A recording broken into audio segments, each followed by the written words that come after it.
Heading up to Detroit for this week's Rocket Mortgage Classic from a PGA DFS perspective. And it's a pretty interesting field because we do have some really talented golfers in the field, but there are definitive teardrops that we have to account for within our roster construction. We're going to break down what that means for your lineups on FanDuel for this week, guys we like who fit that mold, and much more to get you set to try to win some money for this week's Rocket Mortgage Classic. Welcome on into the Heat Check Fantasy Podcast, powered by numberFire. That's right here on the FanDuel Podcast Network and numberFire.com. My name is Jim Sonis. I am a senior writer and analyst for numberFire.com.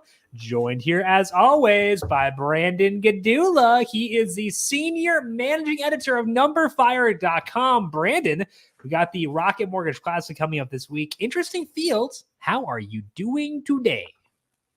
Good.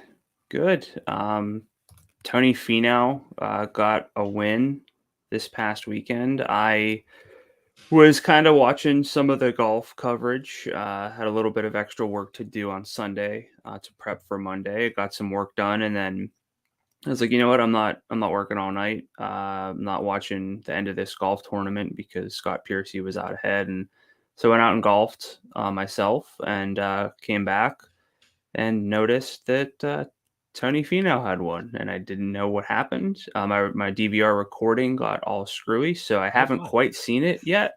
And I think that kind of I think I'm just going to leave it at that, and add let the mystery of Tony Finau's win just sort of the legend of it grow in my head, because I've heard some recaps. But yeah, just I've heard some Tony Finau in general. Yeah, we're always happy for Tony Finau here on the show. We talked last week about how we wanted to jam in 2 out of 3 between Hideki, Sungjae, and Fenow. Hopefully you used the right 2, because I had a lineup that would have been really nice had Hideki decided to not withdraw.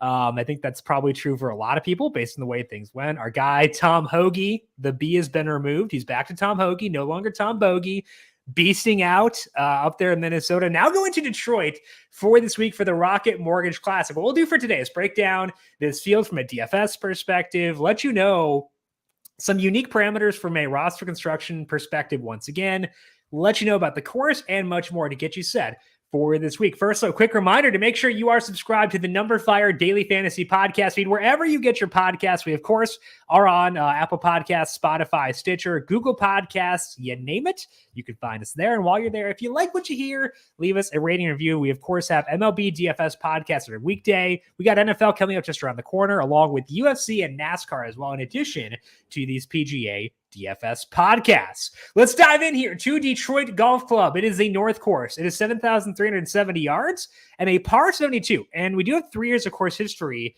at this course to lean on here, which should be enough to give us some key takeaways from how the course will play.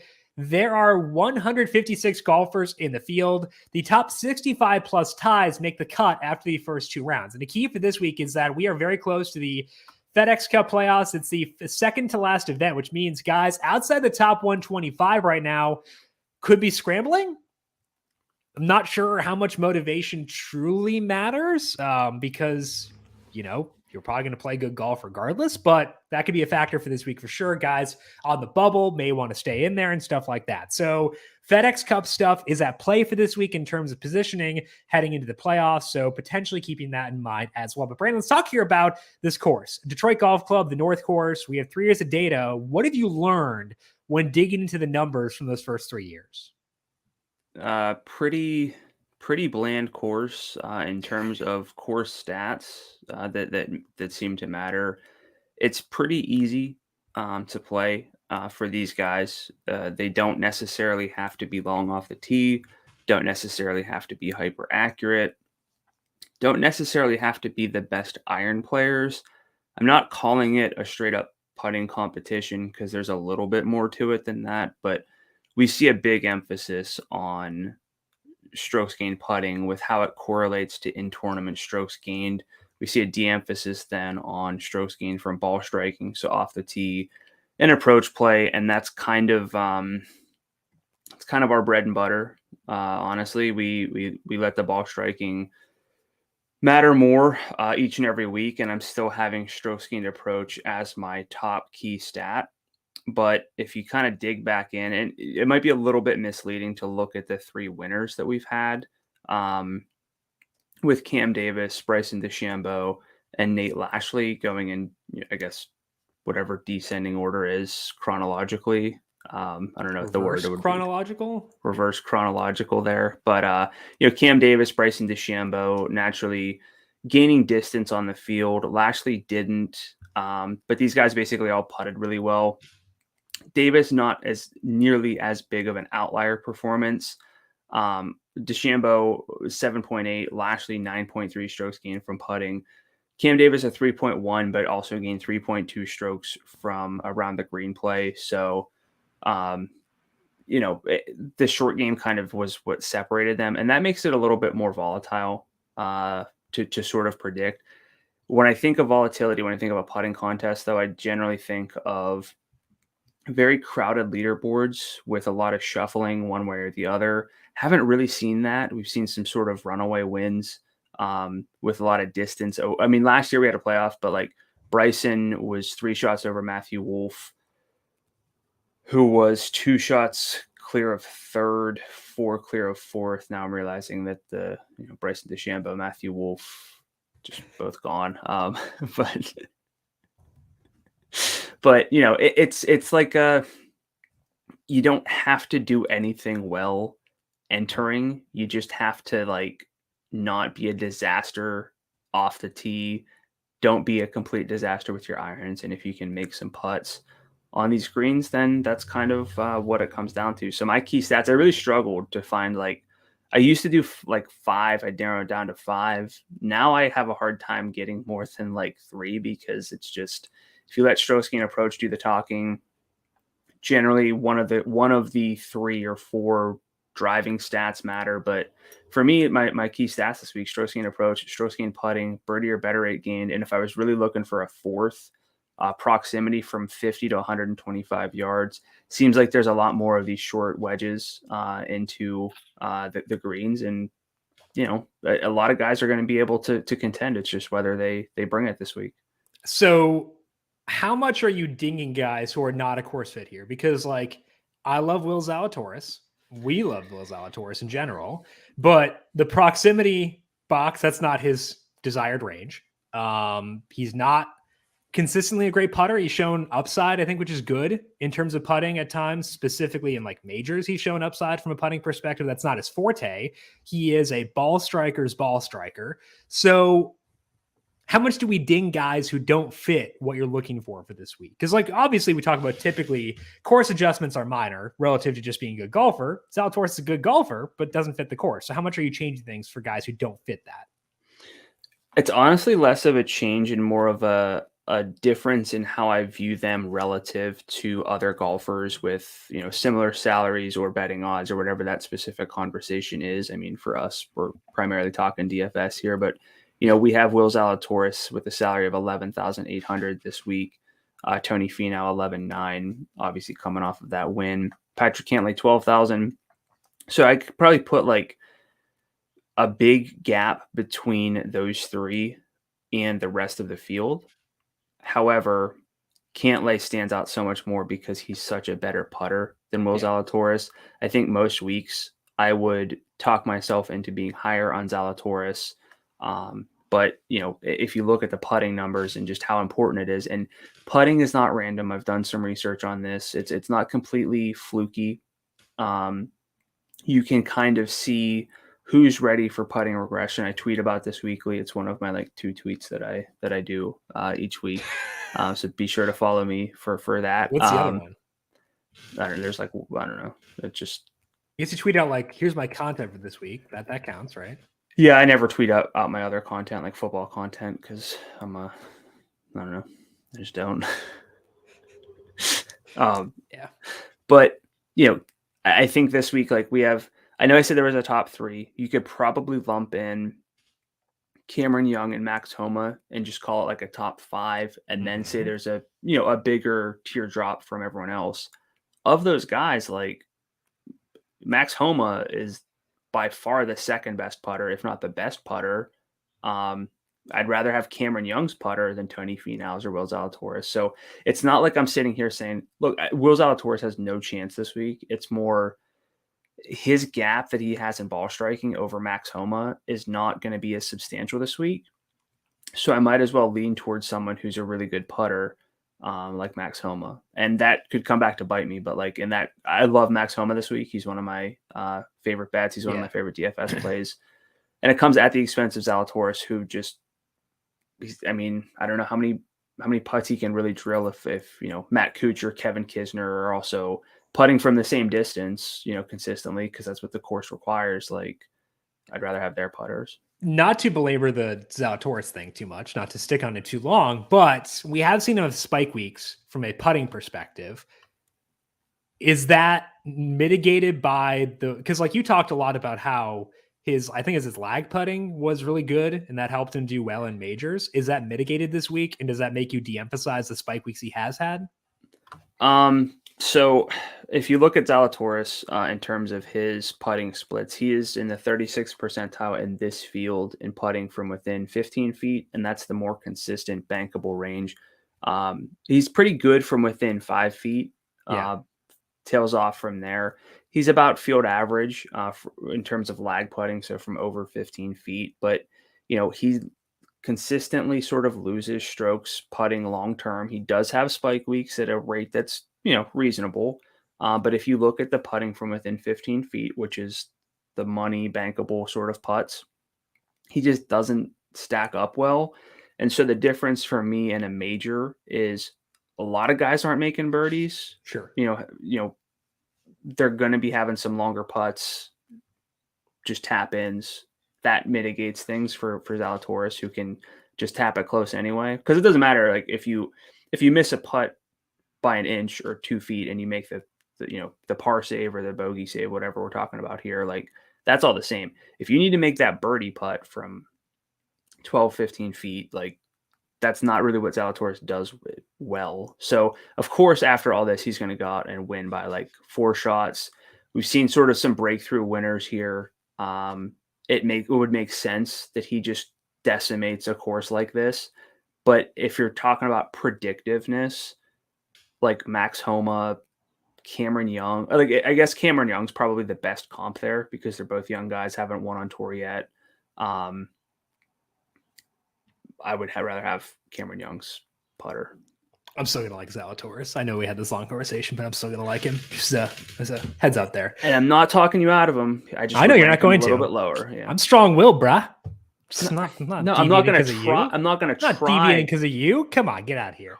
We've got $125,000 on the line in this week's Focal PGA DFS contest on FanDuel. The PGA Eagle contest, the Rocket Mortgage Classic features $25,000 to first place, with second place getting $10,000. 23% of the field will be paid. Get a chance at all this with just a $9 entry fee. To get entered for this and other PGA DFS contests, go to FanDuel.com or download the FanDuel Fantasy app. Eligibility restrictions apply. Mentioned earlier, we do have 3 years of course data at Detroit Golf Club. So let's dive in to golfers who have done well in that span, including Kevin Kisner. Brandon checking in at $10,700. What have you seen with the Kiz at this course the past 3 years? So, yeah, Kevin Kisner, salary $10,700 is a lot higher than you typically expect to see Kevin Kisner. That speaks partially to the field strength, but also partially due to the fact that he's played well here. He's one of 6 golfers in the field to play here all 3 years and make all 3 cuts. The others being Cam Tringale, our guy, JJ Spawn, Ricky Fowler, Adam Schenk, and Scott Stallings. Spoiler alert, love Scott Stallings this week. But it makes sense because it's not super demanding off the tee.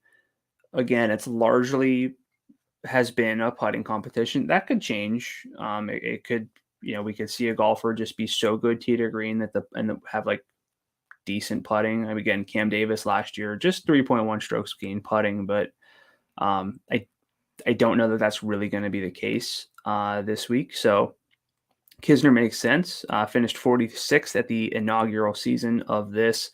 Finished 3rd and 8th the past 2 years.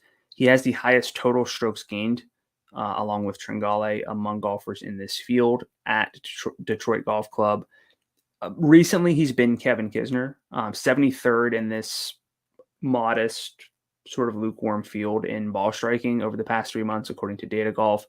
top 25 though in both short game stats, to rank overall 29th. But I don't want to get too far off the path, but modeling certain golfers is very, very difficult, because if you look at Kevin Kisner's long-term form, it's going to factor in a lot of courses where he's at a big disadvantage, and you can adjust for field strength, you can adjust for recency, but if you're not adjusting for how good a golfer is or should be on a particular course, it gets really sticky. So like for my my win simulation model this week, I could try to like estimate what Kevin Kisner should be able to do on an average or median outcome this week to sort of set that baseline. But long term, his baseline is going to look worse than it probably should be this week, because he plays so many courses that don't really fit him. All that said, I think Kevin Kisner is a fine play at 10,700. I think he's in the conversation for a cash game. I think that there's still some tournament upside because he can be good at this type of course. So what are your thoughts on Kisner? I think a defensive Kisner would be that he ranks 26th in birdies or better game the past 50 rounds of Fantasy National, despite, like you said, not having a lot of course fits in there. I just don't know if there's enough for me to like be super enthused. It's partly because it's like Kisner. It's part because I like guys more in this range, but also I don't think I'm going to be in this range ever, because I want to be like, you said the drop off is Homa. I fully agree. I think that I want two guys, Homa and higher, which means that I can't get to Kisner. And most likely, if I am in this range, Kisner might not even be the top guy. Let's talk about Maverick Mcneilly, because even before old Mav was a fringe heat check favorite, he was tearing up this course. He was here in 2020 and 2021, finished top 25 both times. McNeilly was 8th in 2020, 21st last year, but he got those finishes in very different fashions.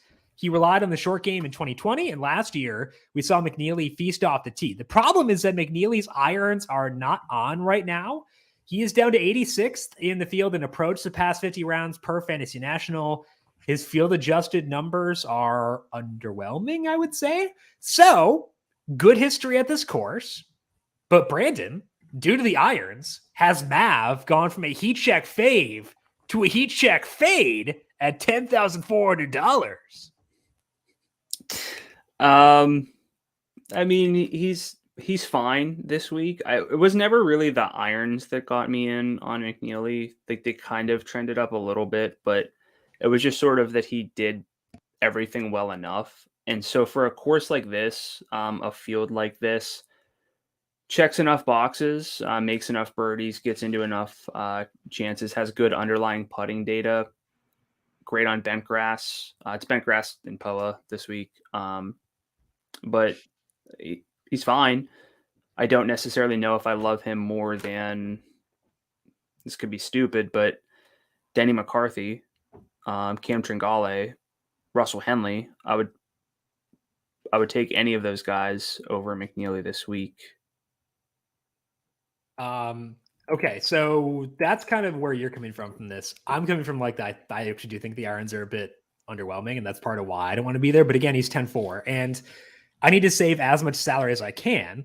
And that's kind of plays into the Kisner thing too, which is why I think if I'm going to be in this range, I'm going to spend as little as possible, which would mean Chris Kirk at 10,000 is probably going to be the guy I turn to. I think that Kirk is kind of the one guy I'm willing to bend over backwards for. And I think that is intentional, like wording, because like, I think I'll have to, if I want to get there, if I want two of Homa and higher at each lineup, 10,000 is more doable than 10.7 for Kisner, 10.4 for McNeilly. Same thing for the other guys. So I think if I'm in this range, it'll be via Chris Kirk more so than those guys. And I'm okay with that. If it means miss out on Kisner, like there's not a lot of FOMO with Kisner or McNeilly, honestly, either for this week. Let's talk about other guys who have had some history here. One of them is JJ Spawn, $8,000. Spawn, mixed form, I think is the best way to phrase it. What are you seeing with him at this specific course, though? Yeah, I mean, if we can get a golfer at 8,000 who has some sort of upside, and for me, upside isn't just, a made cut like 58th. That doesn't necessarily do it for me. It's great for a golfer to make the cut, but if we can get a golfer with a pulse at 8,000, that opens up a lot, especially in a week like this, as we've been talking about, because a lot of the win equity is way up at the top of the field this week. But again, another golfer who's made all 3 cuts here. We saw him win on tour this year at the Valero Texas Open. At the Detroit Golf Club, he's finished 13th, 30th, and 32nd, which, let's say he gets you a 30th this week. Or you blown away? It depends on your expectations. Cash game, sure. Tournament, if he finishes 30th and you then use that salary to nail, and maybe we get like a result like last week where we had Fenow and Sungjae Im right there at the top of the leaderboard, and you get both of those guys in your lineup this week, then that works. But it's just always a cautionary tale to go too low with golfers, because you're really taking swipes. But the recent stats, not super terrible relative to this field over the past 6 months, according to Data Golf. 20th in ball striking, 38th overall. But as you narrow that down to the past 3 months, 67th in ball striking, 105th overall in true strokes gained. It's viable to some degree. The Texas Open win, the T23 at the Masters might have been, JJ Spahn's peak, and he cools back off. I don't think he's the worst play. He's definitely not going to be like a core level play. But 8,000 goes a long way this week. So any thoughts for you on JJ Spahn? So I like the idea of trying to find an 8,000 golfer. And I did look into Spahn as a result of that, because I wanted to see if he would do enough to float my boat there. Just couldn't quite get enthused enough relative to other guys down there. Like, I don't think it's a totally barren range, the 8,000 range, the low to mid 8,000 range. It's not totally devoid of guys who could do well down there. Like, guys I at least looked into. You're talking about Michael Gligic later on. He's down there. I looked into Tyler Duncan again. Stuart Sink is down there. Austin Smotherman. I think those guys are all viable, is the word I would use. Are you okay with that wording on it? Viable as those guys in the low 8,000 range? Yeah, I think it's viable. More this week than other weeks. I think that a lot of our hesitancy, or at least mine, I won't necessarily speak for you, a lot of my hesitancy generally stems from the fact that there are more than 5 standout golfers in a field, and this field drops off. I'm not saying it's as bad as some fields we've had recently, because it's certainly not. It's just that the top golfers we have this week, you could actually sort of bank on. Sometimes we get weeks where certain golfers who might be like toward the 10,000 number this week, or the 12,000 and upper $11,000 golfers, those golfers are not as good as, or not as consistent as a Patrick Cantley, Zalatoris, a Max Homa. So this week, I think that there's a lot of opportunity cost in passing up the top 5. Yeah. So I think you're as you sort of put it, you're not missing as much in the 10,000 range, even though the low 10,000s have names that I think make a lot of sense. Yeah. I just don't anticipate building a lineup where I'm between 9,000 and 11,000 for all 6 of my golfers and really try to build a balanced lineup. I don't think it's the week for that. I think you can do a little bit better. And I think the issue with that is we need to be very mindful of which golfers we do use in that 10,000 and 9,000, high 9,000 range, because it's valuable real estate for this week, which is what you were saying as well. So let's talk about Troy Merritt. He's at $9,700 and decide, can we take that $300 discount down from Kirk and go with Merritt instead? Merritt missed the cut here in 2019, but he's been T10 in both events since then. He was 8th in 2020, 2nd in 2021. And last year, he actually gained in all 4 strokes gain stats. He especially feasts on the greens. He gained 7.2 strokes putting, gained 5.3 on the greens the year before that, but also 3 off the tee, 2.4 around the green.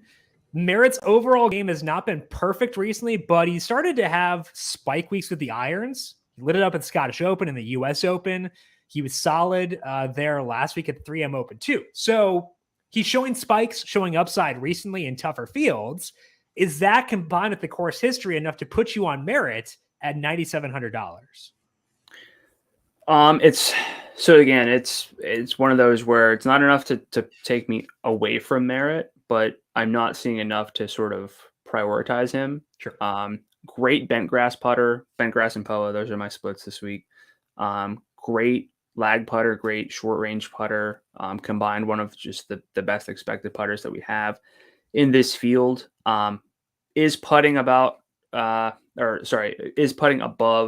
expectation right now. So you probably expect that to scale back a little bit. And then you get the irons. And I know that I'm okay with weaker iron play this week. But I don't want it to be like bad, actively bad. Yeah. Or very questionable. I made a note in my helper on numberFire where it's like, I think it was about Matt Kucher. And it's like, just because Kucher's a good putter, that's not why I like him this week. He's still 41st percentile in adjusted ball striking. Good enough. It's good enough, right? So it's and like Merritt gained strokes off the tee technically, but the irons specifically not particularly great. And I think that I'm basically boiling it down to irons and putter this week. Like I just want to see that. And if you don't have it, I mean, it's hard enough to narrow it down this week, I think. So Merritt's fine. I think he makes sense, but not enough for me to play because I got to start kicking some guys out of the player pool. Right. If we're talking about like priorities in each range, he won't be the guy. Like I think we both like Scott Stallings at 95. I think that he would grade out above Merritt in terms of like guys we want to build around. So if we have to be selective in this range, I will not be selective with Merritt, skewing towards Kirk above him and Stallings below him. Let's dig into current form now and let's talk about these studs. We got the top 5. Let's iron out how we're going to view them. You'll talk about Patrick Cantley. I'll talk Cameron Young. Then we'll break down those top 5 and how we want to view them for this week. Yeah, I mean, sometimes we get options who are just like too good to fade. And maybe you and I don't specifically end up on Patrick Cantley. I was going to say, I thought you were talking Cantley, not Matt Kucher right now. Too good not to fade. What do you mean? Or too good to fade? I think that Cantley is the best, safest play. I feel very confident in that. There's not a whole lot of concern with Cantley because his game is so consistent, week to week, so good, so well-rounded. The odds that he struggles this week are low. The odds that he wins, I have it quite high, but it's still like a pretty volatile week if the putter's a little bit cold and he's gaining 2 strokes over the 4 rounds, assuming he makes the cut, which is a fairly safe assumption for this type of field. But, then that's maybe not enough, but it's hard to argue with the recent form. And so that's why Cantley partially is the standout play for me. 5 straight top 15 results to his name. T14 at the US Open, T8 at the Open, kind of quiet ones overall, but Cantley, one of the best putters on the planet. And that's really what kind of separates him too for me this week. He can turn an okay week into a good week and a good week into sort of a great week. I know he has the knock that he doesn't have the win juice, but that's kind of misleading. He hasn't played Detroit Golf Club in the past, but very few guys have played this course a ton, so I'm not that concerned. Also, he's Patrick Cantley compared to this field. Not worried about that. If you look at the past 3, 6, 12 months, according to Data Golf, he's top 2 in first or second in true strokes gained in any of those time frames. Like I don't know how you don't have Cantley as like the number 1 process play this week, and probably in a tier of his own if we're talking head-to-head level, like cash game level contests. Yeah, for cash games, Cantley is 1, but there are guys who can touch his upside for tournaments. Let's talk about Cameron Young because Cantley is a consistent guy. Young is the upside guy. He's missed cuts in 3 of his past 8 events, but he's finished in the top 3 in 4 of the 5 where he made cuts. It's insane. 2 of those were majors, with the other 2 being the Wells Fargo and the RBC Heritage. 2 of Young's missed cuts were also in majors. The other was the Scottish Open. So tough fields. The missed cuts there, understandable. The US Open one was because he struggled with chipping. Young has upside. He can hang with the big dogs from that perspective. We should always care a lot about that. And I think we should in this field too. So how are you handling Young? What's your view of the guys in this top 5 overall, lumping in Young with Zalatoris, Cantley, Fenow, and Homa? So I love Cameron Young. I love his game. I think he makes a lot of sense. He is the field leader in opportunities gained over the past 50 rounds, according to Fantasy National, which is effectively birdie chances. He's also the field leader in birdie or better rate gained in that sample, but he is a very weak putter from within 5 feet, which you never love to see. I don't care what kind of event it is, whether you need birdies or just saving par. Like, you want to be able to make those 5-footers. So that leads him to sort of being, above expectation with his putting numbers currently. So but it's not drastic because he's a good putter otherwise.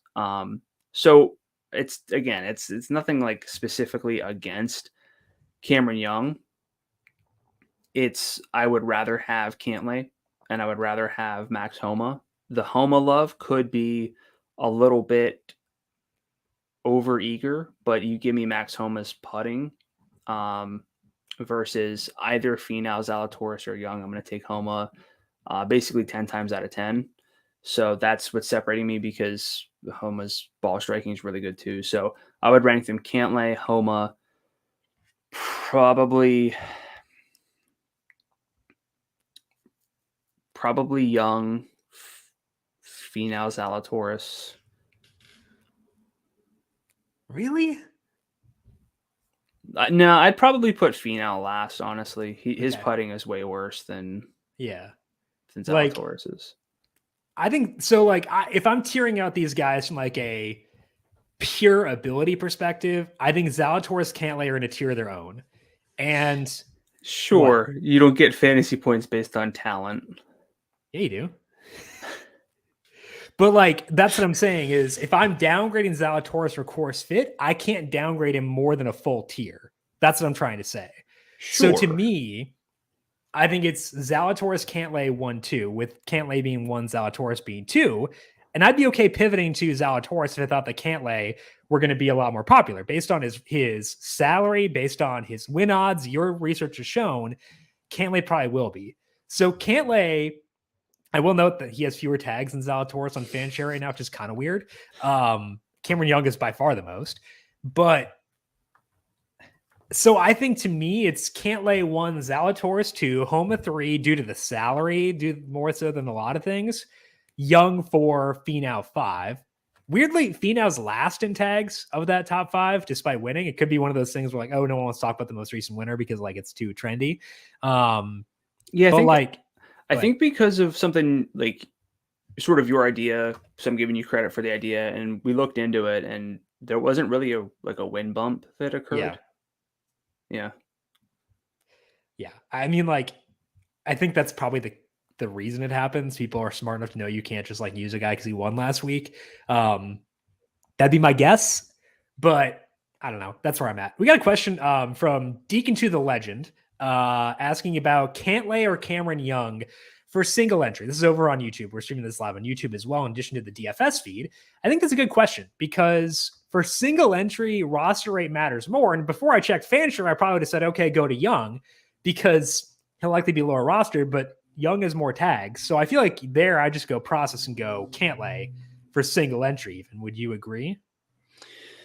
I've seen Cameron Young talked up a lot. And while I understand the case to be very excited about Cameron Young, the more predictive numbers to trust are long-term data. And if you do that, Patrick Cantley is by far the best golfer in the field.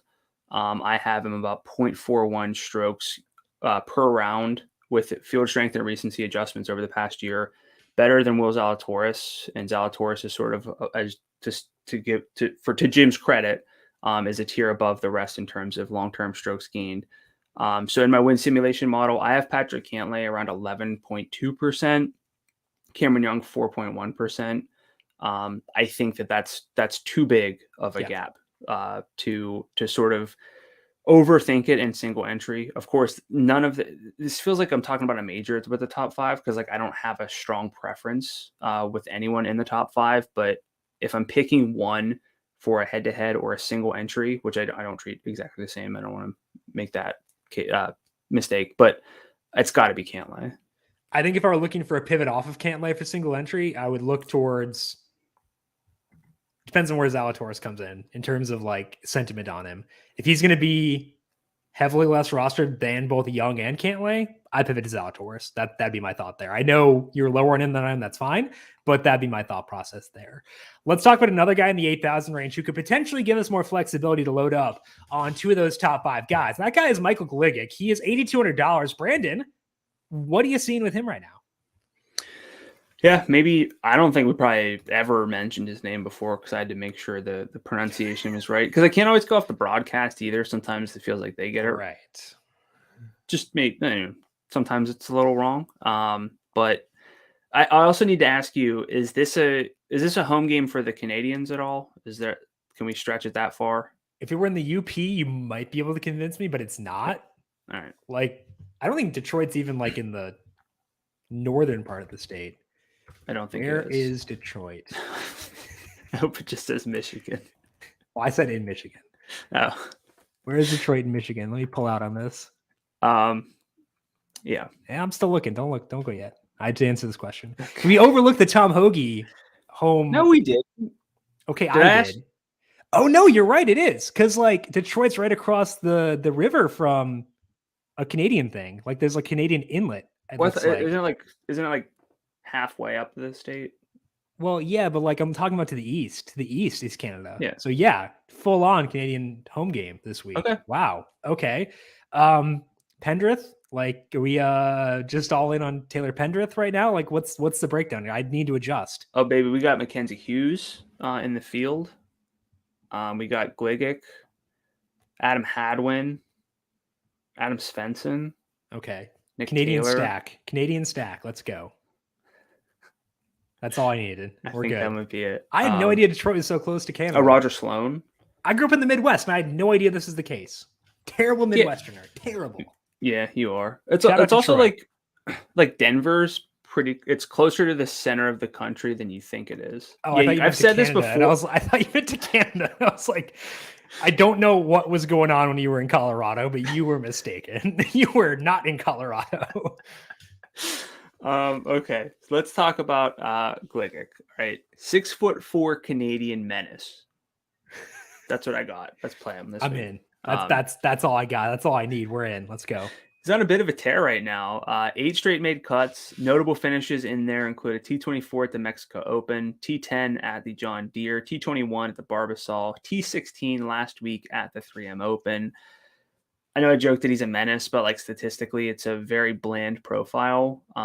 Bland sometimes works if you don't have, glaring issues, but he does have really good putting splits. He actually has expected putting regression coming his way. Very good on bent grass and POA in his career. We're looking for golfers down, let's call it below 8,500 or so. If you get one of those golfers, you can get back up from that tier of, who is it, Kirk through like Denny McCarthy, basically, which is a pretty good tier. If you can get from there up to, maybe even an Adam Scott, we're just completely decimating like the second tier this week. We haven't really mentioned them at all, but that's going to go a long way. So I think Gligic has a case to be made this week. Did he do anything for you? Well, I think that like in terms of like seeing guys who are trending up, he definitely checks that box. The problem is he's not young. You talk a lot about how we can buy more into improvements when a golfer is young. Gligic is 32, almost 33, almost a birthday narrative here. But he's 32, so it's a bit tougher to truly buy in there. But it is a span of 7-8 events. It's a decent sample. So that's good. How do you balance like an extended home game narrative versus a near birthday narrative?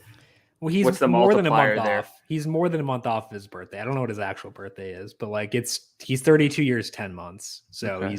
He's pretty far off. I don't think it's not even a Meredith situation from The Office when they throw a birthday party a month in advance, a surprise party. So I forgot about that. No, we're not there yet. So not quite there yet. I think the Canada narrative is a stronger narrative. I'm just not sure if it's enough. Like I mentioned some guys before in the mid 8,000 range. Like I mentioned Sink. I don't know. That could be a donkey move, but I don't mind him this week. I think that Duncan is in play again for the upside more so than the predictability. Smotherman potentially. Like there are guys there who are viable. Would you rank Gligic above them? Like all of them? Some of them, I don't care. No, like I'm not talking about Gligic as like a slam dunk play, and I'm sorry if I made it sound like you did not make it sound that way. I'm just asking you. I don't think there's any such thing as a slam dunk in the 8,000 range ever. Right.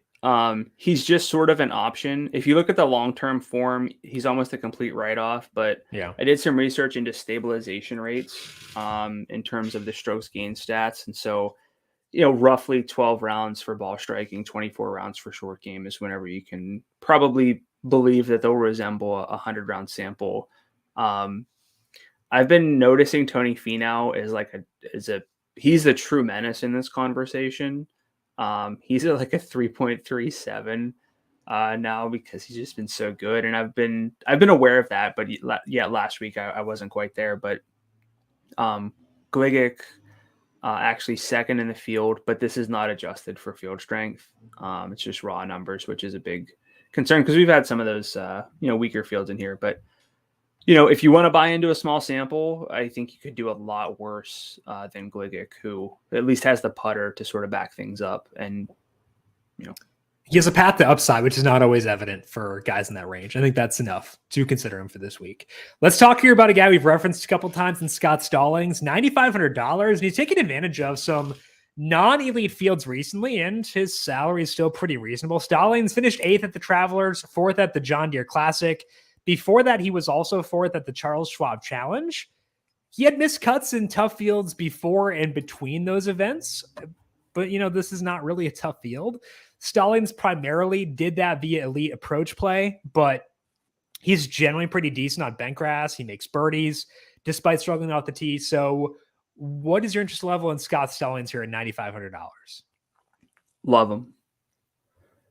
One of my favorite plays, one of my favorite bets. Just makes a ton of sense. I think he's a little bit undersalaried. He's one of the 6 golfers in the field to make all 3 cuts at this course. Good on bent grass and POA. Good irons. Good overall putter. Good enough recent form as you're talking about. And the missed cuts with bad putting. Those are the exact kind of missed cuts you want to see. That's going to lower public sentiment, lower things like FanDuel salary, lower things like sportsbook odds. So I think it's a great week for Scott. We had that with Hoagie last week. He was missing a bunch of cuts, right, with good underlying data. Yeah. So I think he's the Tom Hoagie for this week, in my opinion. I agree. Yeah, Hoagie I used in the bobble hat. We both used in the bobble hat last week, despite the missed cuts for those reasons. And I think that Stallings in the same bucket for this week as well. We might have like a 3v3 this week based on. Well, it sounds like you're locking in Will Zalatoris. So not for a head-to-head. Definitely not a full overlap. Not a head-to-head. For a tournament, yeah. Okay. I'm going Cantley. I said Cantley was number 1 for cash games. I said Cantley was number 1. Did you not listen to me? As I listen to you intently on every word that you say? Speaking of which, let's talk about Patrick Cantley. Go ahead. I was going to say, I probably repeated a lot of your Scott Stallings info because I was looking up his weight loss transformation. Like picks or what? What? Like what? You were talking about Scott Stallings, and you asked me what my thoughts were, and I assume I just said a lot of what you just talked about because I didn't hear any of it because I was looking into Scott Stallings' weight loss transformation. That's what I said. I see a picture of him wearing a bulletproof vest, and I'm now very confused. Anyway, let's move on. A weighted vest, but I'm going to go with bulletproof. I've watched a lot of Better Call Saul recently. I'm going to go with bulletproof. Ooh. Let's go into no spoilers. Bookmaker odds for this week. Patrick Cantley is the favorite at FanDuel Sportsbook. He is 10-1. You have Tony Fenow at 13-1. Will Zalatoris 14-1, despite being trash per Brandon. Cameron Young is 16-1. Then there is a teardrop down to Max Homa. He is on an island at 22-1. Then there is another tier fall off down to Cameron Davis at 31-1. Webb Simpson and Keegan Bradley are both 33-1. Then 87 guys are 37-1. I'm not going to list them all because I don't feel like it. So how top heavy are you getting this week in order to maximize win juice within your lineup? Yeah. So I ran an optimizer with my win simulations, and if I'm trying to maximize my win equity, it's basically 4 studs and like 2 complete punt plays, which is fairly typical to see, which is why I never build lineups based on that. If I do it more for top 10 odds, it's like 2 guys in the sort of 8,000 range, and then 4 as much as you can. That basically always includes Patrick Cantley. So I mean, it's more top heavy than some other weeks. I usually like to go with a more balanced lineup. Not the case this week. Not the case last week either. Built around Hideki and Sung Jae primarily. I think that this is even probably a stronger case. Please don't mention Hideki. I'm not ready for that yet. Like, let's give it a week at least. Rude. I actually haven't tried. What happens if you go? I mean, I've done this in the past, but my brain doesn't remember anything after like 3 days. So if you go like Cantley, Young, Homa, you got 82-67 for 3 more golfers. I'm not doing that. I don't think I'm doing that. But I think what I am doing is 2 of the top 5 plus Kirk is what I want to do for tournaments. For cash games, I don't think I can get to Kirk personally. I'd like to, but I don't think I can realistically. But for tournaments, that's where I want to start, is with like 2 guys in the upper tier, 1 mid-tier guy, and then pray. That's kind of my approach. I want super sustainable to pray and hope the lineup does well. Yeah, I mean, again, I've said this in the past. We don't talk a lot about like golfers in the 7,000 range, but that's effectively what you're sort of doing. Sometimes those guys like make optimals or in top 10s, but you're then sort of retroactively cherry picking like 1 or 2 guys out of 70 or 100, depending on the week. So, that's just kind of something I like to address every now and then. Yeah, for sure. Okay. Which golfers' odds have shifted most notably since things opened? Your guy, Will Zalatoris, bet down all the way from 15 I'm sure he's to being 1. bet down because people think he's so bad. I think that's... Yeah, let me be on record that who I've picked Will Zalatoris to win like the past 3 majors. I think he's terrible. What have you done for me lately?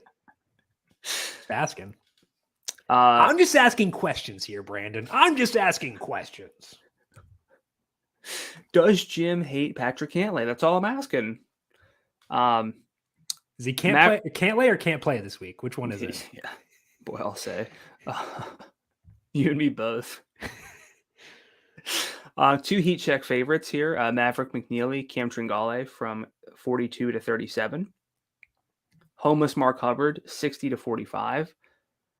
That's all I've seen that's shortened. If you want guys whose odds have lengthened, Webb Simpson, Keegan Bradley, 31 to 33. Brandon Steele and Troy Merritt, 50 to 60. Michael Torbjornsson and Adam Svensson, 60 to 65.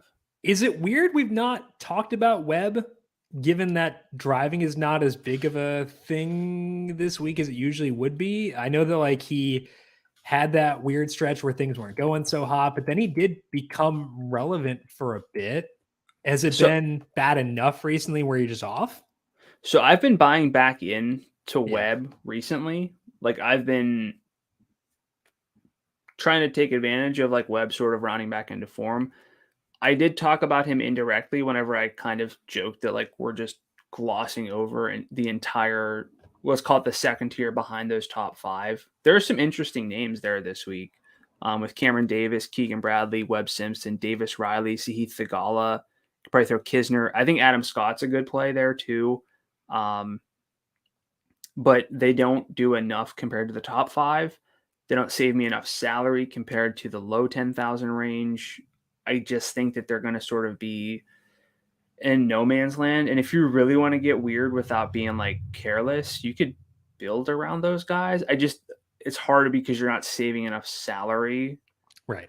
So you're really banking on all of the top 5 to sort of tank if you're going to fade them entirely.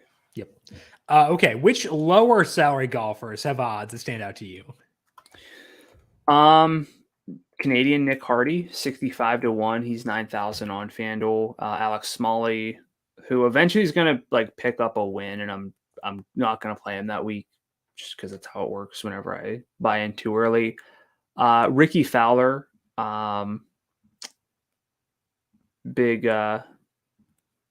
sponsor guy here. 80 to 1. I've not seen the commercials as like incessantly as they were before. Poor Rick.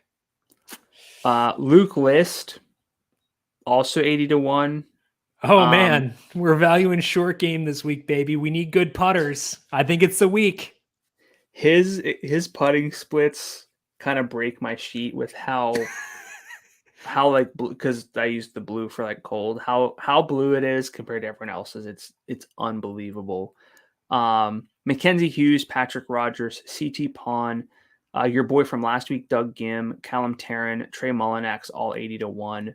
And then we have Ryan Palmer, Danny Willett, and Kirk Kitayama at 95 to 1. Those are your best win odds according to FanDuel Sportsbook at the lowest salaries on FanDuel. Was I on Doug Gim last week? I'm fine if I was. I just don't remember it. Oh, gosh. Did I trash him? What happened? I don't remember.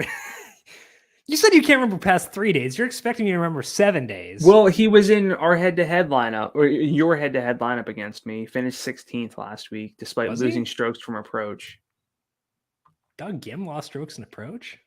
Anyway, Nick Hardy, Canadian. Can we include him in our Canada stack? Yes or no?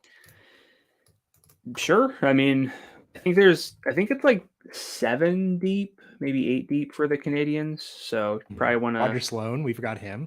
No, I mentioned him. You just didn't hear me. Shocker. It's a pretty big shocker there. Okay, weather for this week. Wind will be low during the first hours of the morning on Thursday before getting to around 11 miles per hour in the afternoon. Same thing Friday, though, a bit less blustery in the afternoon by like 2 miles per hour. So I don't think there's a big gap. I'd play things pretty straight up here. Pretty calm weekend. So feel free to just proceed as usual for this week. Let's do that ourselves and dive into our player picks for this week based on the salaries at FanDuel.com. Starting in the upper tier, Brandon, who stands out for you this week on FanDuel.com?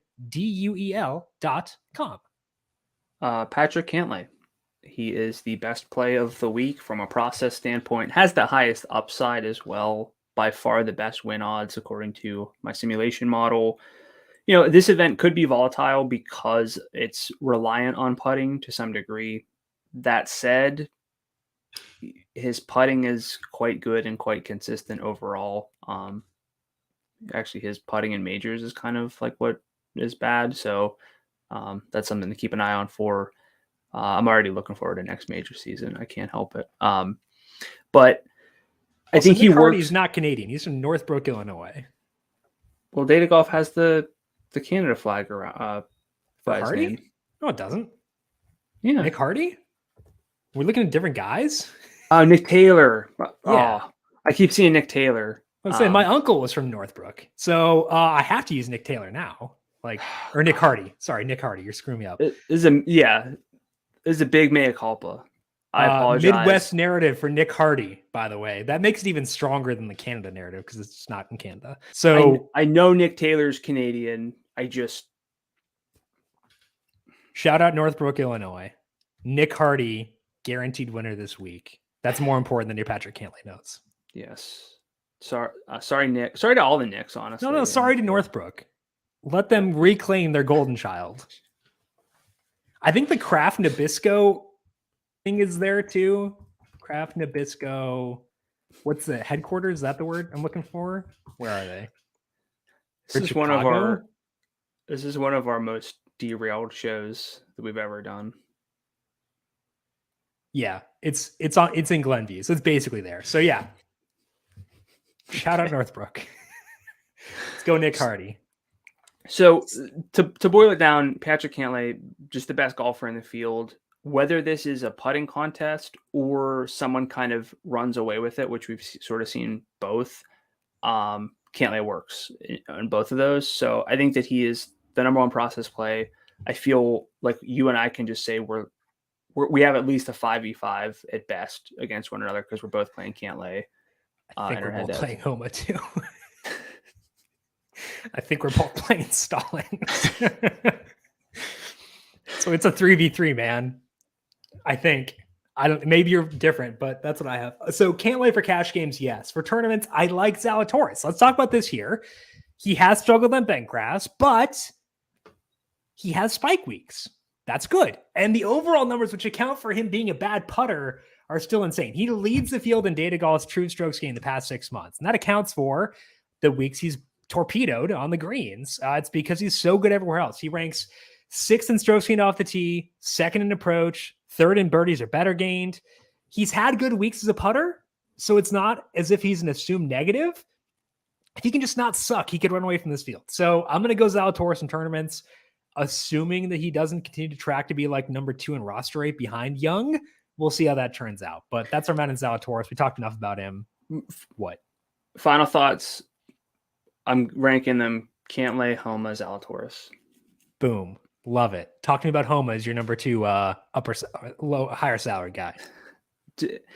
Honestly, like Max Homa is a lot better than I think people realize, statistically speaking. I think a 2-stud lineup is the right way to go. His putting numbers are phenomenal. He has a spike week, which I call 80th percentile or better, at a rate that's top 4 in the field. I think he trails Kisner, like Denny McCarthy and Bo Hostler, who are like the three of the guys you'd be like, these are the best putters on the planet. And he's right behind them in terms of heating up with the putter. But the tee to green numbers are there too.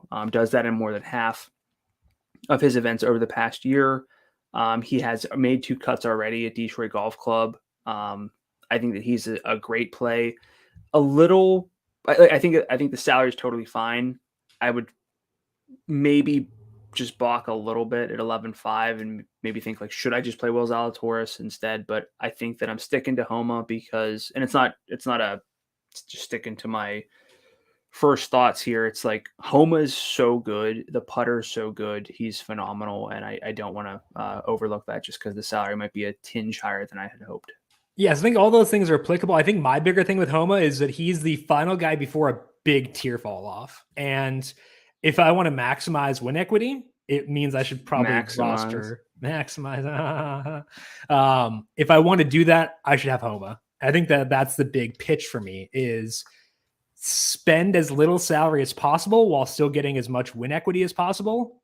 That's with Homa. So I think that's why I like Homa a lot, 11.5. He will be a building block for me and a guy I use probably way too much. So let's see how that goes. Let's go to the mid-range. Who do you have there? Scott Stallings. I think that the 10,000 range, some of these guys are going to pop this week, like the low 10,000s, but I can't really make them work with my roster construction this week. So I'm going to go to Scott Stallings to try to save a little bit more salary in the mid-tier. He's made all 3 cuts at Detroit Golf Club, as I mentioned. Just has good irons, 85th percentile long-term iron player, same percentile and long-term putting, same percentile as well in bent grass and POA putting splits. I guess we got to call him Ocho Cinco now. That's going to be a thing. So just keep that in mind. Top 10 in 3 of his past 5 starts. What about when he's no longer 85th percentile? On those no, because it happened one time. So okay, cool. All right. Because it'll depend on the field, like that would change. But is it hyphenated like Scott Stallings - Ocho Cinco, or is it just Scott Ocho Cinco, or is it just Ocho Cinco? Well, sometimes podcasts have enough in jokes where it's like I don't know who they're talking about because I don't know this nickname reference. So I also don't want to assume people ever listen to us multiple times. Like that seems true. Egregious. So yeah. I think we need to go hyphenated last name, like a good marriage for Scott Stallings. If this is anyone's first show, they're not going to tune back in. So it's okay. We're glad you tuned in this one time. Thank you. We appreciate the one time. Yes. We'll see it somewhere down the line eventually for something maybe. The Nick Taylor, Nick Hardy thing, I think, is probably what put them over the edge. So I don't think it was. It's like I know the difference, but I think they tuned out well before then, so you're probably fine. That's true. Okay. I like Stallings too. We'll use him in our head-to-head, just letting you know about that. I also want to jam in Chris Kirk for tournaments, though. So if you do a start of Homa, Zalatoris, and then Chris Kirk for a tournament, you've got 8,900 left. That's very doable, and I'd like to do that. So for tournaments, I like Kirk because he's 9th off the tee, 24th in approach, 11th in birdies or better gained. which helps him sit 8th in true strokes gained the past 6 months, despite being 18th in salary. So good differential there. Kirk has been here each of the past 2 years. He was top 25 in both. He's had good showings at majors of late, so he can blow up in this field. And I think that Kirk grades out well at 10,000. Would he be in your consideration set if you were to be in this range or no? Yeah, I think this range is like, that's where my FOMO is coming. Not because I think these guys have better win equity, but I could see Danny McCarthy having a good week because of the emphasis on putting. Cam Tringale due for putting regression. Russell Henley, just phenomenal iron player. I think I'd have to lean Henley over Kirk. I don't dislike Kirk at all, so I don't really want to be baited into a head-to-head. But Henley and Kirk are, I think, standout plays. Okay, so let's go to your second mid-range play. Who else do you like here? Matt Kucher. You want to talk about Kucher first? I didn't realize you had Matt Kucher as well. Nah, go for it. It's just the type of week where like some guys with like a more old school game can do some stuff, as we talked about the Kevin Kisner mold.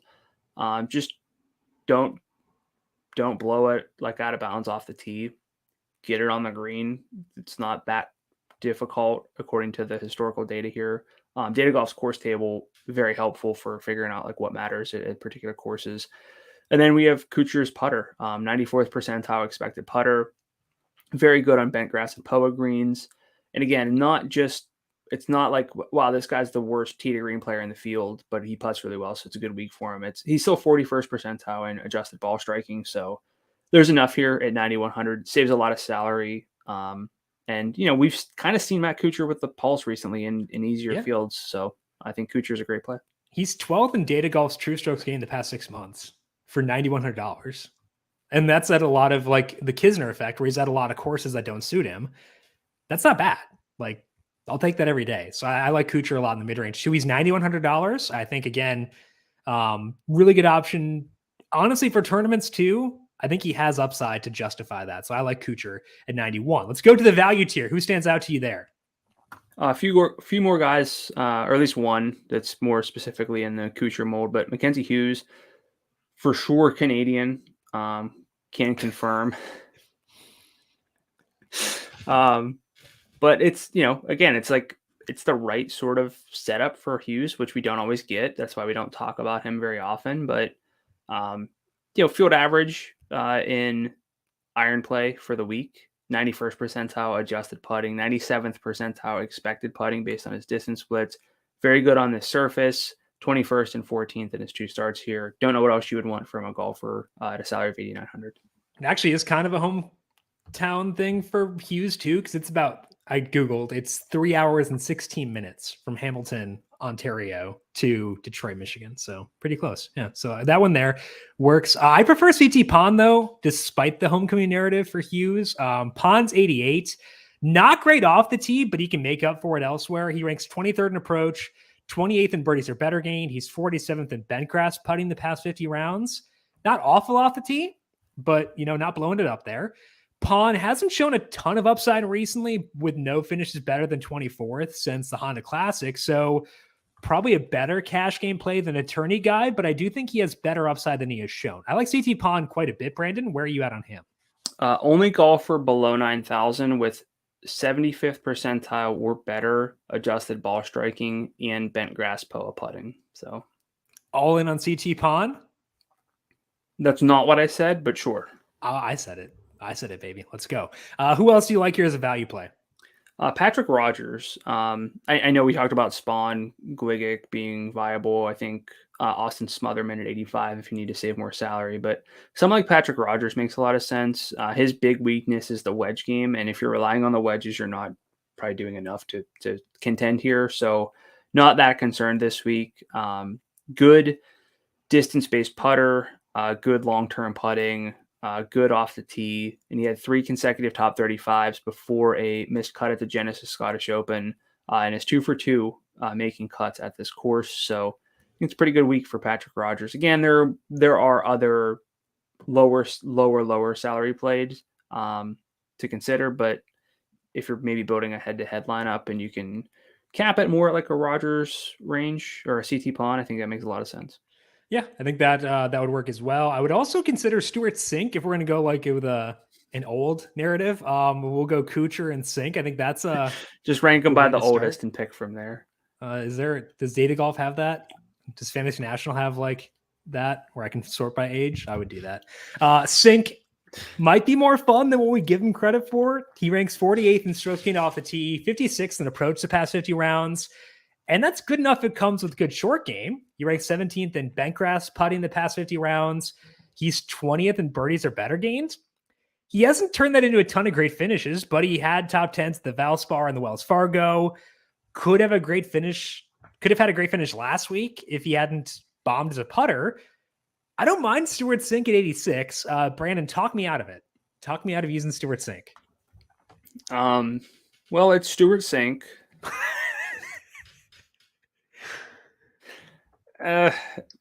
Like he's fine.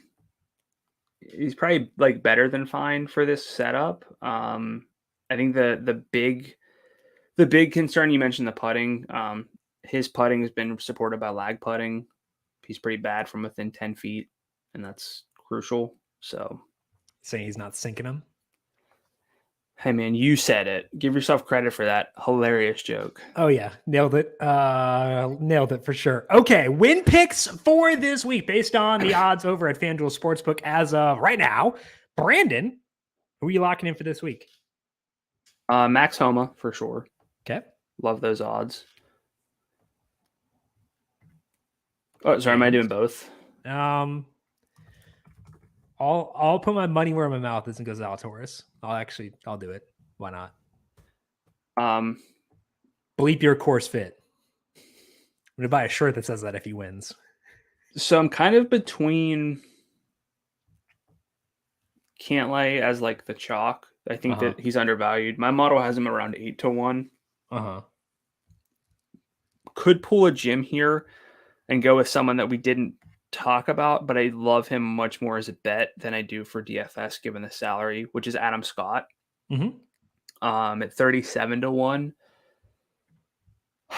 I just got to figure out, for the sake of this contest that Jim and I do, which one's the better play. I think it's probably Cantley. But I'm very, very interested in Adam Scott and Scott Stallings this week from a betting standpoint. Who were you finalizing? Who's your pick? Cantley. Okay, so you have Cantley and Homa. Like those picks. I'm going with Zalatoris and Chris Kirk. 42-1 to win this week over at FanDuel Sportsbook. I like the ball striking. I like the birdie making abilities. I like that he's seen this course a couple times and done well at it. Not the worst putter on the planet. So I'll go Chris Kirk at 42-1. This is not a I'm behind, need to make up ground kind of play. I actually do think he's undervalued from a betting perspective. So I'll take Kirk at 42 and see what happens there. That is all that we have here for this week for the Rocket Mortgage Classic. Brandon, any final words of wisdom for the good people before we send them off to go fill out their lineups? I think I've been a little too cautious with my win bets for this contest. We'll see how that goes. Hasn't burned yet. Yeah, but if Chris Kirk wins, then you're out ahead. So that's all it takes. Oh, really? Yeah, we've been pretty solid with these. Hey, we're both in the green, baby. That's all that matters. Or is it the black? I don't remember. We're not in the black, red. I know. Yeah, the black. Okay, sure, whatever. We're in that. Hey, man, it's our show. We do whatever we want. Yeah, we can be in the green. Money's green. We're in the blue, baby. Final thoughts. You can get a little bit weird with your lineups this week, but just because a lot more golfers have like some upside to sort of contend at a course like this, not necessarily be automatically disqualified for not being super long off the tee. Just be cautious if you're playing like 3 really low upside like putters. I know that we're more into them this week than we are typically, but we're basing everything off of how much we want access to the guys with the real win juice at the top. Right. And if you have 3 of them, that means you're giving yourself 3 darts to throw at the board to get the winner. That's not what I want. I want some upside in there too. So keep that in mind for sure. That's all that we have here for today on the PGA side of things. But of course, as always, we have our MLB DFS podcast every weekday. Search for that get that by searching for the numberFire Daily Fantasy Podcast. Don't smile. I know I screwed up. Don't. I can see you. Get that by searching for the numberFire Daily Fantasy Podcast feed wherever you get your podcasts. And while you're there, hit subscribe. And if you like what you hear, somehow, against all odds, leave a rating or review. If you don't, we're sorry. Fair enough. If you leave a bad review, it's fine. We get it. Brandon, people have questions for you on Twitter. Where can they find you there? I'm at Gadula13, GDULA13. And I am on Twitter at Jim Sannes, JIMSANNES. You can also follow the FanDuel Podcast Network at FanDuel Podcast. Big thank you to everyone for tuning in for today. Good luck to you with your PGA DFS lineups for the Rocket Mortgage Classic. We'll talk to you once again next week. This has been the Heat Check Fantasy Podcast powered by numberFire.